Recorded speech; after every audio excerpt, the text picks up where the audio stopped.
Finally. Yeah, I rejigged the internet as well, so that's probably why it's working now. How are you? Fine, thanks. I was a bit nervous, but I'm fine now. Yeah. Okay, good, good. Uh, I will say, if you hear any crazy noises, my cat is currently having the zoomies around the room, so you might It's hear okay. like getting up on the walls and stuff. So thanks again for joining.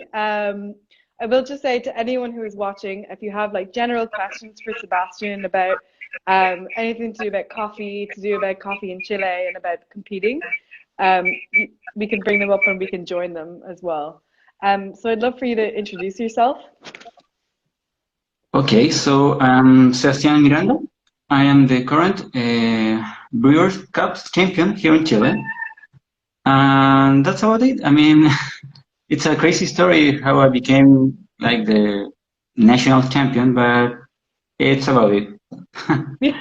Well, you can't say it's a crazy story, and then you have to tell it now for sure. Oh, okay. So this year, I mean last year, was the first edition of the Brewers Cup here in Chile. Mm, So the coffee scene here in Chile is growing. It's still small, but Chile isn't a very big country, so we are like stepping up slowly. And there was this rumor about that the Brewers Cup was going to be held here in Chile, and I was a bit thrilled because I have been always more like a filter coffee person more mm. than espresso.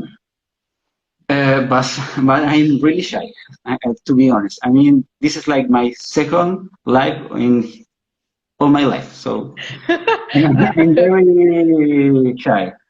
So uh, it wasn't I I choose to compete. It was more like my team just knowed me. So Mm. I was in the list for competitors. So it was a bit frightening in the very start. But then I was just go through, and it was a really big surprise Mm. because the other competitors were really uh, I don't know how to say frightening because they are really confident about themselves and they have been covering competition for a long time. And there was me like with little resources and really shy of everything. So the moment I won, it was like I don't know how to describe it because I started crying like a baby. It's really sad because the photo No, that the SCA put on their Instagram feed is me just I don't know destroyed. I mean, like it's crying. it's the worst photo of all time, but it was a really good surprise. So here I am trying to prepare myself for the competition Mm. and trying to stay afloat of everything that's happening now. Well, you're doing great on the live so far, and obviously if you Oh, I'm won, trying really hard. yeah, if you won like last year, if you did the competition last year, like and you won, you obviously did great at the competition.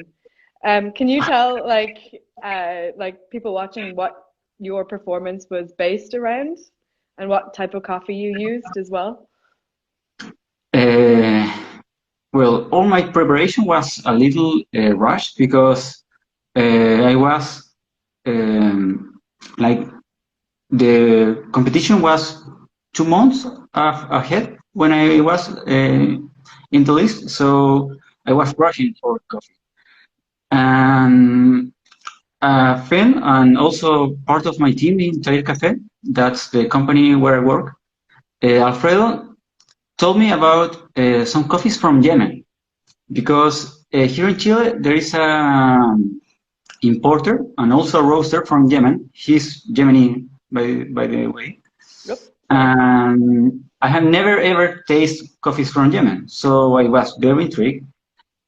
Because also the other problem that we have in Chile is that as the specialty coffee scene is very small, there isn't much to choose. I mean, we haven't like a roastery that has competition coffees like the ones that have in Europe or North America. So I wasn't like finding a coffee that was suited for the competition. So well, on the side, we were on the, like, I don't know if you know, but last year we had like a social uprising here in Chile, Mm.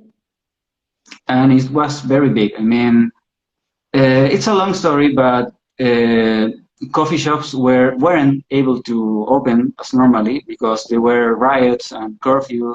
It was really turbulent times here in Chile. So it was a bit difficult to get in touch with this roaster because he's really close to where the main riots were happening. So, for example, he could be roasting and there was tear gas on, like, on the outside of their store. So, Wow.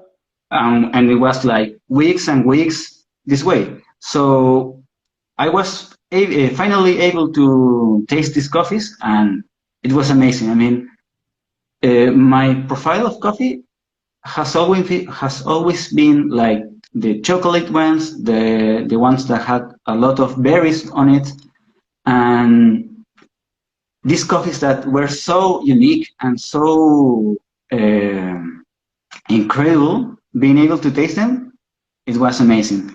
And there was one coffee that was Hemi, that's what's called, and I chose that coffee because it was the one that stand the most from all of them, and it was a lot of cherries, a lot of plum, a lot of chocolate. It was an amazing coffee, Sounds and there good. was just 50 kilos of that coffee in the world. It was sourced from just one coffee producer in Yemen, and in particular, as No, I said you, you've there gone were rogue. 2 weeks from the competition. So I was rushing and it was a lot of scared. And we choose a bag, or sorry, like a batch of that roasted coffee. And well, a lot of my influence for the competitions were Matt Perrier, was Emi Fukahori. Mm. Um, so my approach was trying to get as much as possible from that coffee to the cup. And having noted that that coffee was so sweet, was so velvety in the mouth, and has so strong fruit notes, I was trying to get as much as possible of that coffee. So what I did, sorry, was like sifting that coffee, very finely growing that coffee, and then I sifted between 1,000 Oh, wow. microns and 4,000 microns, and it was a hassle because I was using all my coffee in this test I won, and I just had like 250 grams or half a kilo of that coffee. So, for example, in the finals, I That's just all the coffee that I had, I that's just crazy. I I think that I got like 10 grams spare of that coffee. So it was Wow. nothing.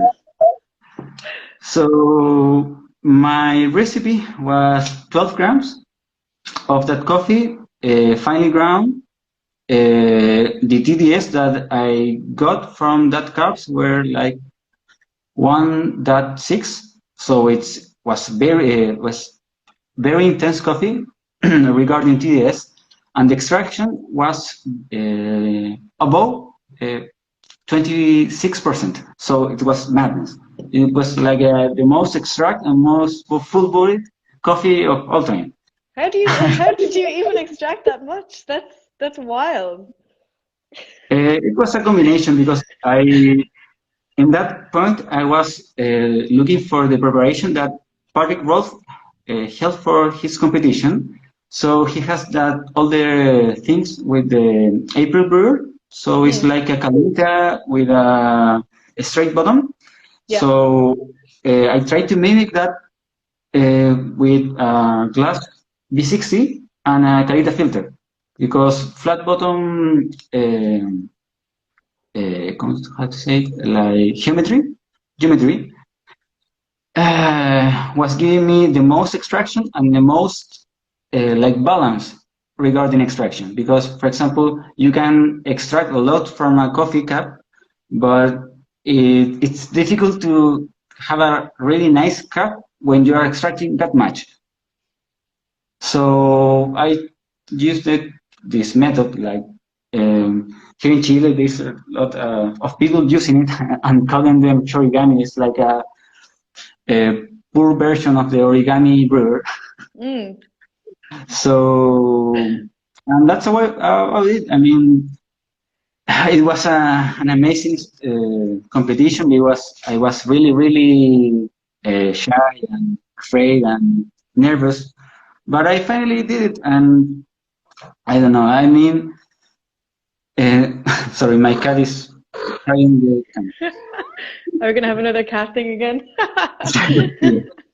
So, in looking backwards, I mean, was all possible because of the team that accompanied me or shared this stage with me. So, for example, one of my friends that he's studying like electrical engineering.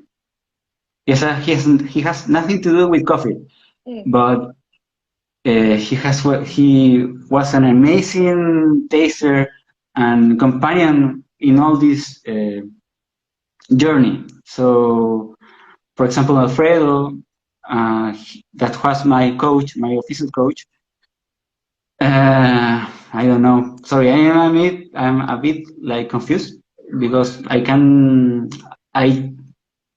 talk, I speak before I think. So No, I'm a it's bit really good. missing You're how making it explain really, things. it's very well explained. So someone just actually just asked in the comments, what grinder did you use? Was there like a grinder that everyone had to use, or did you use your own? Oh, I use a nice. Belgian. So this was a very funny story because my dream was always was using like AK-43, like the one like the most used coffee regarding brewers. But I found out that this grinder particularly is very good at grounding the coffee um, without like a big difference between the most bigger, so the biggest particle and the most smallest and the smallest particle. So Yeah, you have like a peak in the center. yeah. So it's like I think I don't know if it's like It's very ex consistent. yeah, I don't know if it's like if it's slang in the coffee terms or it's actually like what we use SEA, but like we call them boulders and fines. I Okay, don't know. see, yes, Yeah. And I guess you've got a better consistency, which is pretty impressive with a grinder like that. yes. I mean, and I compare it to other grinders, and I mean, I was having like some like very similar results that I could have like with an AK-43. So I am unable to use this grinder in the competition stage because of the rules. I ground my coffee like 3 hours beforehand because the other thing or the other like um, perk that has the Yemen coffee is that as it was so dense, the degassing in this coffee is like anything that I have seen before. So, for Wow. example, you can taste this coffee with, I don't know, 2 months old, and it will the gas as, for example, as blooming it, like it was roasted 5 days ago. So Yeah. it has a lot of gas in its extractor. So I ground it beforehand, so I was able to release all the gases and trying to follow my initial idea of extracting as much as I can, because when the bubbles of the gas are escaping, they equally generate like paths of least resistance, so they cause channeling, and that can cause like problems regarding I don't know how to say it, like balance Mm. and in the cup and the taste. Yeah. You're not getting like an even extraction across it. Exactly. Yeah. Because you can have a lot of extracting a few particles of the bed, but the idea, or my idea particularly, was trying to extract as much as possible from every particle in the coffee bed. Yeah. So I was trying to get as much as body and sweetness and all the fruity intensity of that coffee has had. Sorry. Yeah. Oh, gosh. Yeah, you only got, did you freeze the 10 grams that were left over? Oh no. I mean, it didn't last so much. But luckily, that roaster and importer is a very, it's a friend of mine. So we are trying to get an incredible coffee. Sorry, but because as this situation regarding COVID-19 was bashing the world, we were trying to get a 94 points coffee from Yemen, Wow. and that was covered like I don't know, 3 weeks beforehand. All this happened, and the competition was cancelled. So the coffee didn't even like arrive to Chile because all the hassle. So I lost that the opportunity to taste that coffee. But I was my initial idea was competing with that coffee in the championship. Wow. And where do you know where that coffee is now? Did it leave Yemen and it just never got to Chile? It lived Yemen, but it has some trouble like in the international process. So Yeah. it got stuck and then it flew back to Yemen. Okay. Wow. Oh, So we're like, hoping to get it back soon, but it's yeah. really difficult because it was an incredibly expensive coffee. I mean, it was madness. But I thought that it was an amazing opportunity to show what Yemen can put on the table regarding coffee flavor and coffee cups and an idea because I never seen a coffee from Yemen in championships, so it was very thrilling for me being able to do that, but we couldn't because the COVID-19 situation. Yeah. And I guess this is a relating question. Because obviously you can't go compete now because of the lockdown across the world and many other people can't compete now. Do you think that the lockdown is going to affect how people compete soon? Do you think like some people will have frozen their coffee, some people would have found like had to completely change their whole routine, or a coffee which they would have had last year, they're not going to have next year and stuff? Um, when I think in that, I mean, it's like getting more afraid because all the champions are having like 6 months more of training. So if I'm sure of something, is that the next competition will be incredible regarding the level of all the competitors.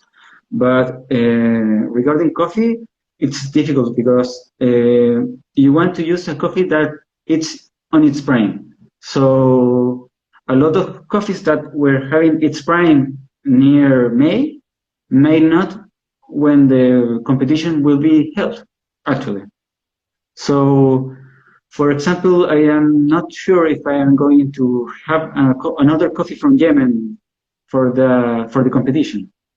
So I am trying to look for another opportunities, or even trying to talk with this Gemini producer and trying to accommodate what can we do. But it's, you want to compete with the better things that you can have in hand.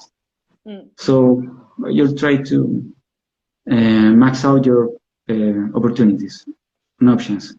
And do you think you're going to change your, like, apart from the coffee, but I guess the coffee is like the most important thing. Now that, do you think you have more time to prepare? Like, will you be using the time in any way? I mean, luckily for me, during all this journey, there was a roaster company, this Cafe Lake.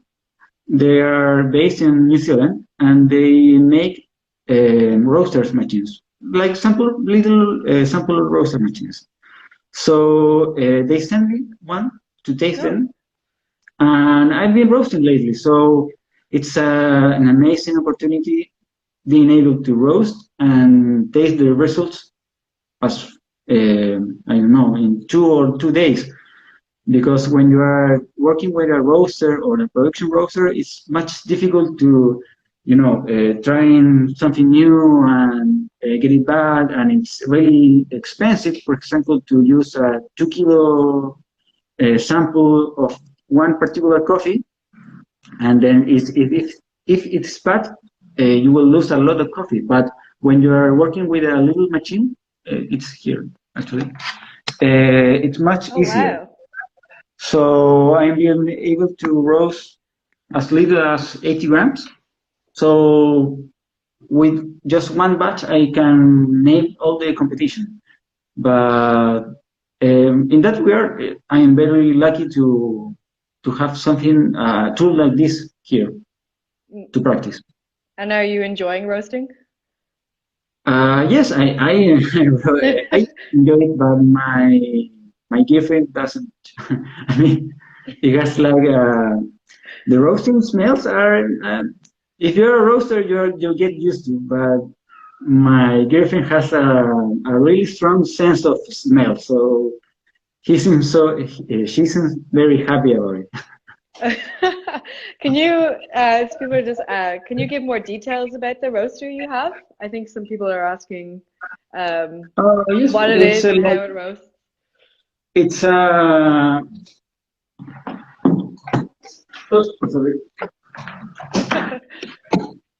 It's a fluidized bed roaster, so you roast here. Yeah. Okay. Cool. So it's heat. It's like a drum. Is it like a drum, or is it like air? It's air. It's a fluidized bed roaster. So it has like a fan here, and the heater is there. So the hot air just suspends the coffee into the fluidized bed. So what you can do is with a pen drive, you charge the profiles in your laptop, and when you are trying to profile your roasting curves, so you can manage the intensity of the heater and the flow of air and the time, and then you just push a button and trying to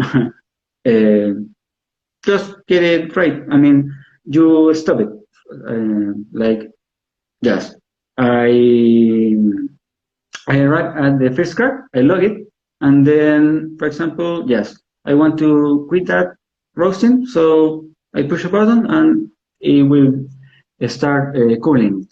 So it's really easy. It's really easy. I wouldn't say that too loudly.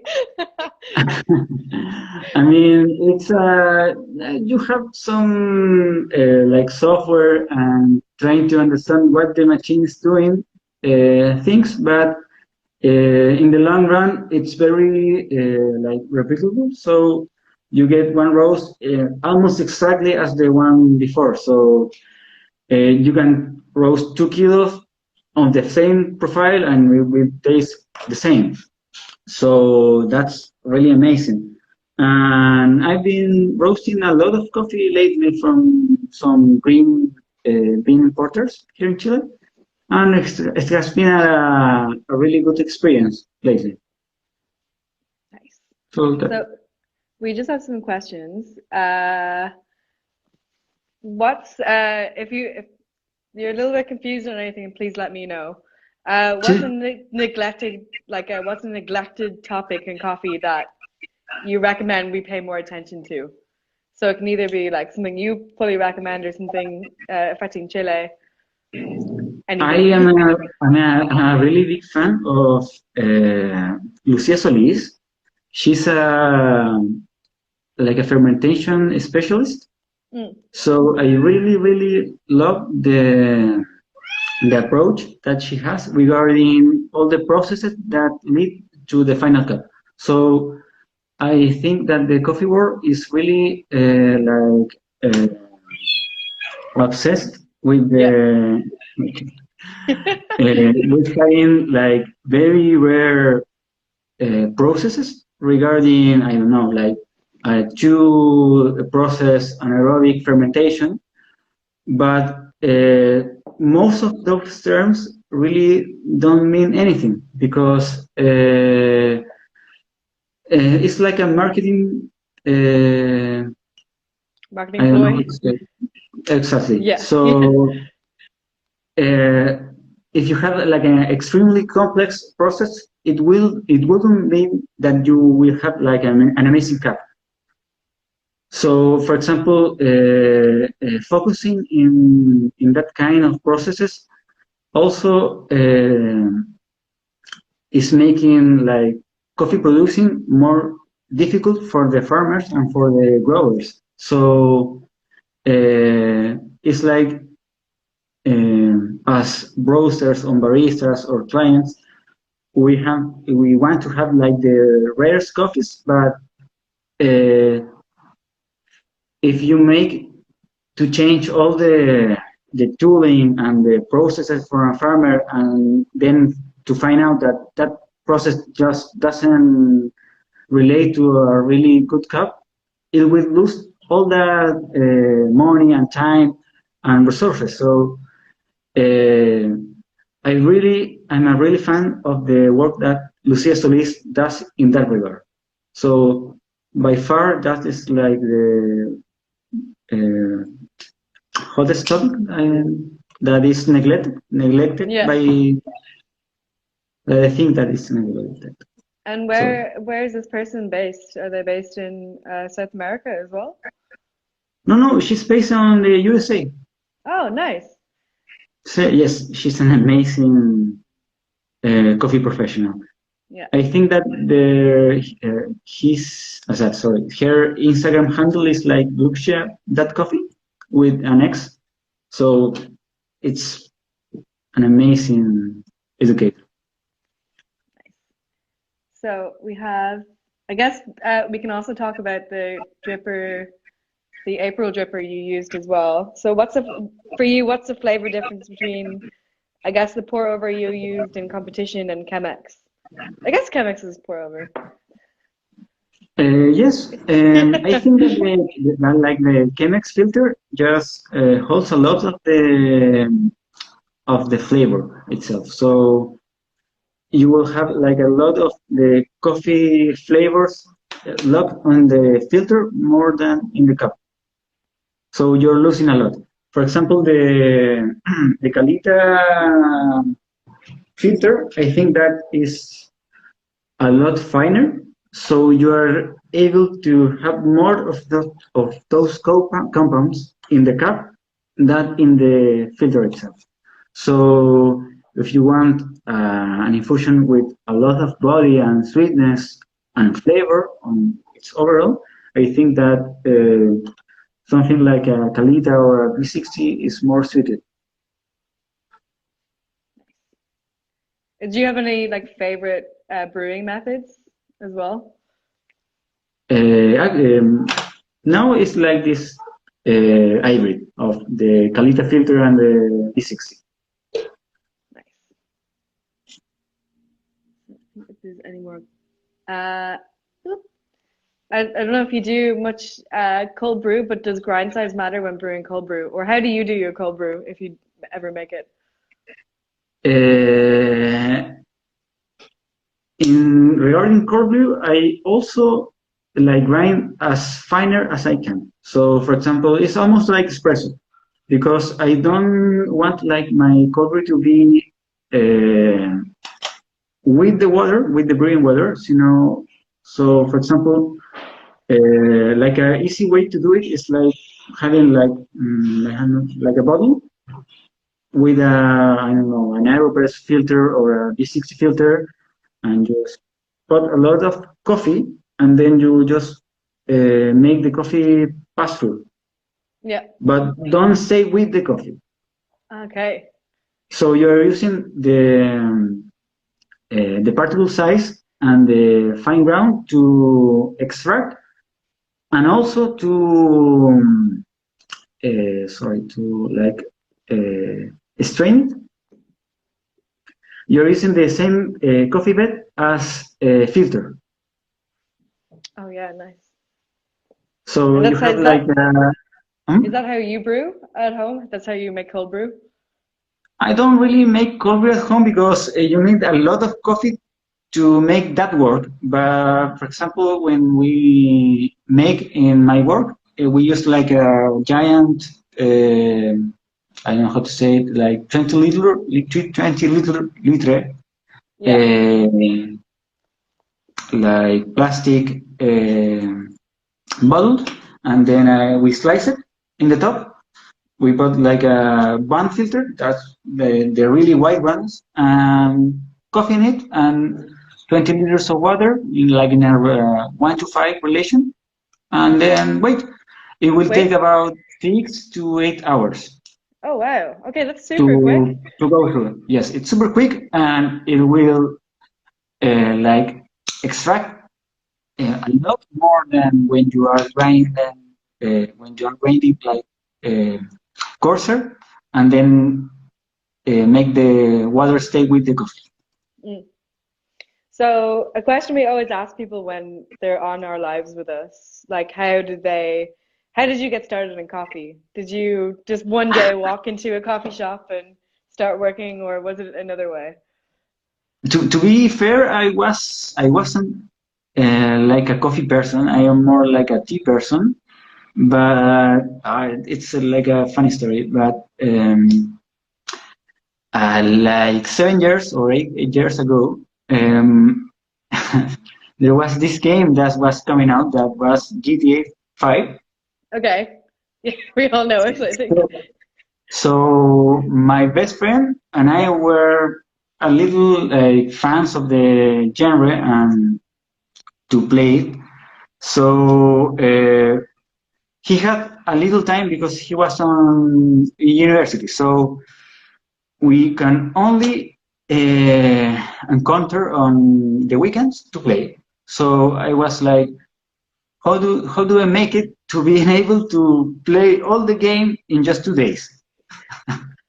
So he's a very big fan of coffee, and then I bought like a little espresso machine, and I am like a very obsessive person regarding all the things that I like. So I try to understand about coffee and get the best of it because I had the luck that in my town, it was a really small town. I no longer live there, but in that town, there was a coffee shop that had Italian coffee, but they really make it good. I mean, it was illy coffee, and they really try hard to make it good. So I tried one espresso, like no espresso I ever tasted in my life, because like it was like the first espresso of my life, and it tastes like chocolate. And I was like, I think that coffee just tastes like coffee, or you put sugar in it. So it was like a mind blowing moment for me. And then I tried to understand why coffee could have all those flavors and aromas that wasn't like my idea of what coffee was. So that was like the my start in the realm of coffee. So Nice. I try to play a game. That's how it works. So did you like you had that espresso and then did you end up like changing jobs and becoming a barista? Or did you Actually, yes. Yes. Yes, it was like the start of my career in coffee. Everyone So everyone gets in there somehow. So you would actually know this. Why does some coffee drip very slowly, like choke, while brewing, even when the grind is much coarser? I think that when the filter chokes is regarding the amount of fines that the coffee bed has. So, um, like my top one, um, like hint or tip to make or brew coffee in home, I think that is ground as fine as you can because uh, when you are grinding finder, even with cheaper like hand ground grinders, if you find grinder, no, if you grind finder, sorry, the difference between the smallest and the biggest particle will be less. So you are extracting a lot more, and you are like avoiding that choke on the filter. Because if you have a lot of coarser particles, they will stay afloat, and the finer particles will like choke the filter. But that is always, I mean, that's is also related with the pour. So it's like a combination of both. But if you grind finder, the difference between the smallest and the coarsest particle will be less, and it's less prone to happen. Nice, thank you. I don't think, yeah. Uh, I guess this would be more of a question for you if this like would be like personal preference, and you might say Yemen for this. What is the best beans for pour over, such as the V60? Like, I guess in your opinion, because I think it's in your opinion and professional opinion. What do you recommend, Colombian or Ethiopian? I don't really have like a strong recommendation because I have tasted a lot of amazing coffees regarding anything, o sea, any country of origin. So I have tasted amazing coffees from Ethiopia and I have tasted awful coffees from Ethiopia. So it depends on how that coffee was sourced and processed and then brewed and roasted, obviously.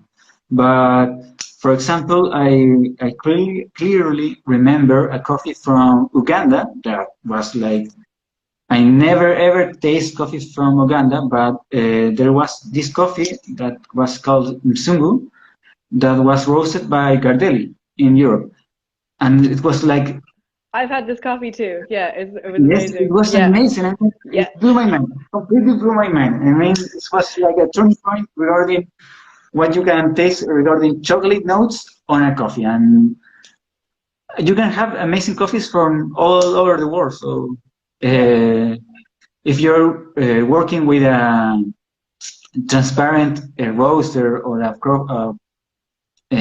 bean importer that really tries to give you the best and trying to because the best doesn't always like links to being pricier. You can have amazing coffees also cheaply, but it depends on how that coffee is sourced and roasted and brewed. But you can find amazing coffees from anywhere. For example, I have here a coffee from Colombia. That's a pink bourbon that is amazing. I mean, you have a lot of mango notes and pineapple notes. That's is very far from the typical coffee of Colombia. That's more like panela and sweet, and medium body likes the typical cup. Then this one is very fruity, for example. So you can have amazing coffees from all over the world. Can you show us your coffee setup at home? Okay, I have like that. It's whole thing. So my Acaia, Yes, obviously, I know that company.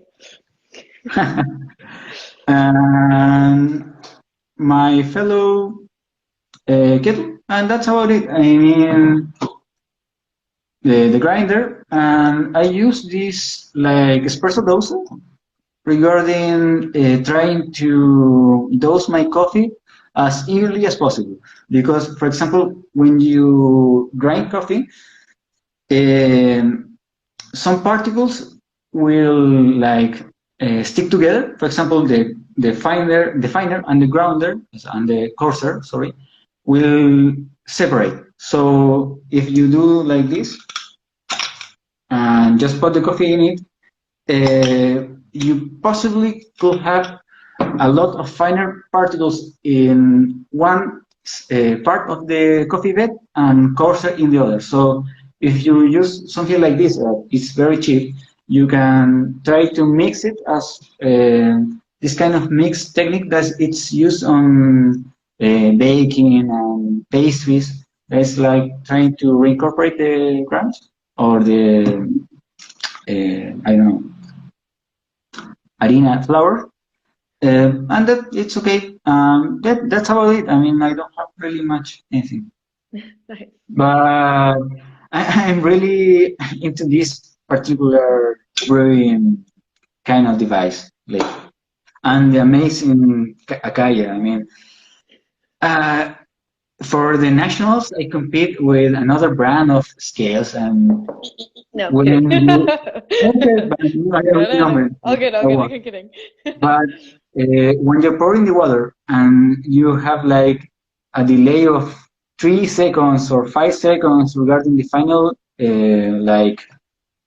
measurement, you're in trouble regarding the score sheet because if you say I will put 40 grams of water and you are trying to get as close as that number is, but your pores are inconsistent or or the table is moving, you won't point or score that much if you're in like on point. And Acaia really excels in that regard. So if you are able to afford one, Acaia is the way to go. Yes. So we have a question from someone, I think they put it in the comments. What tip can you give to prepare a coffee richer in acidity in a filter method? Like, how do you increase the Uh, acidity? you can boost the acidity, for example, lowering the brewing temperature. So it's like the most used way to get more acidity on the cup. But for example, I think that the brewing water, has a lot of importance regarding that issue because, for example, if your water has a lot of buffer on it or alkalinity, it would muddle all the acidity that coffee could have. So it's very important to understand what brewing water are you also using. For example, here in Chile, I am from the central region. Here, the water that you have on tap, it's really really bad. I mean, you will have get your kettle full of Lime scale? exactly in 2 weeks, and the water is filled with chlorine, and it will just won't taste really good. And as it has a lot of buffer, it will muddle all the coffee flavors that you are trying to get. So, for example, in this region in particular, you have to pay attention to the brewing water that you're using to. Yeah. And I've seen people have been starting to bring out, have you seen the kettles now? I think it's Kelowna released the kettle where you can, The peak, yeah, the peak, and it's not a kettle, it's like a peak water stirrer. jug. Yeah. And I know at the moment it's that kind of peak water is great because it takes stuff out. I think it takes stuff Okay. out now. It doesn't add it yet, but they're like developing one where it can add stuff soon. Yes, I mean, I think that it lowers the amount of minerals that the water has. But for example, the funny thing about it is, for example, here in Chile, the filter will last really, really, it will have like a shorter span than, for example, in other countries. Yeah. The water here in Chile isn't really like if you compare it to the European standards, our water isn't drinkable. So we have a question. How did you catch the attention of Acaia? I think it's like how anyone catches the attention. Like we do sponsorships, and you that's how you got in contact with us. You applied for Yes, sponsorship. yes, that's very important because my whole preparation and journey regarding the championship was really sponsored because competing in Chile it's really expensive because the wages on baristas aren't very high. And for example, an Acaia scale can be the half of your monthly wage. So a sponsorship is very it's a big help. So I just contacted Acaia through the forums, I think. The same thing to fellow and the Catholic team. So I think that the most important thing is never like to give up. I think Yeah. if you think that you are trying to do as much as possible as you can and trying hard to win and compete and give all of in the competition, you have to be true to yourself. Yeah. I think for And us, like for sure, sorry to interrupt, but when people do apply, we always want them to like tell us all about what their plan is for competition and like what they would like to do. And for instance, when you wrote to us, you explained why you picked this coffee, why you were competing, what your routine was about, and then and this kind of answering the second question is like anyone can actually be sponsored. Not everyone, because we only can sponsor so many people. But it's like you're applying for sponsorship, and that's how we do it. And like for us, it's like it's not just about winning; it's also about like kind of helping people who want to compete and want to challenge themselves instead of like taking over the world or anything like that. If you can. for example, for example, in the comment section is Benjamin.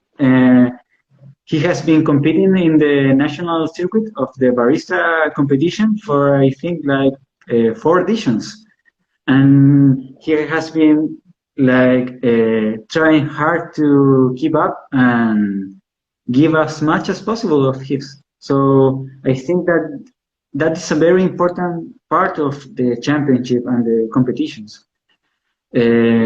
Being like the best version of what you can do. Yeah, exactly. And like for you, had you competed before? You competed Never. last year? You never? Exactly. Never. Yeah. Yes. And I think, yeah, So we've talked to a few people now who maybe competed for the first time in Brewers or barista, and I think the biggest thing for them is they kind of surprise themselves. sí. Yeah. And they do really well. A ver, let me see if I can find the photo. The photo of me crying. Yes. I mean, it was an amazing surprise. I mean, I was really, really impressed. Wait, I don't can't find it. Uh, but it's If awful. you... I can't think why they choose that photo. Oh, he looks so sad but happy at the same time. It was amazing, but I just wasn't expecting to win. So what I'm trying to do now is trying to make coffee approachable for because as I wasn't sure to win, sorry. I think that there is a lot of people that are trying their best in the coffee world, but they aren't having enough opportunities to shine or to be on stage. So what I'm trying to do as a champion now is trying to get those like difference smaller or trying to help them out. For example, now I'm working along three other baristas with a, it's like a, I don't know how to say, yes, it's a collective. So we Mm. are collective baristas. So we are trying to aid some baristas regarding the situation now. A few days ago, we had like a big fundraiser event here in Chile that was called El Café Nos Une. So it's like the coffee uh, join us. So this fundraiser event was like a telethon. So we try to get together funds to aid the baristas because we aren't having like a really good time here in Chile. It's very sad because the cases are piling up really quickly. So Mm. uh, a lot of baristas are losing their jobs, or a lot of coffee shops are closing down. So we're trying to canalize the help to those baristas. And now your coffee shop is open at the moment, is it? We're open, but just from the outside. I mean, we have the luck to have like a window to the outside, so you don't have to enter the coffee shop Mm. itself. And we're having like a spike on the on sale online sales. So we're trying to keep up, but it's very difficult because I mean we're roasters, so it's easier for us to keep roasting and supplying people. But if you are just like a coffee shop, you are really in a difficult situation right now. Yeah. Okay, so we only have 3 minutes left. So is there anything you would like to finish? Like, is there anything you'd like to tell anyone who's watching right now, or any finishing lines?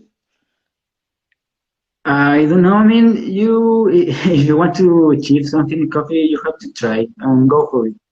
I Yeah. mean, when you send me the email on the or the invitation to be part of this, I was like so uh, terrified, but it I was like, know. oh, I have to do it because if I don't do it now, we will be worse then. I mean, just trying and trying and like be out of your comfort zone. That's Mm, very important for competitors and baristas. And just if you are trying to achieve something. nice. So that's all. Yeah. Well, thank you so much for joining us. I hope you keep enjoying your roasting now as well.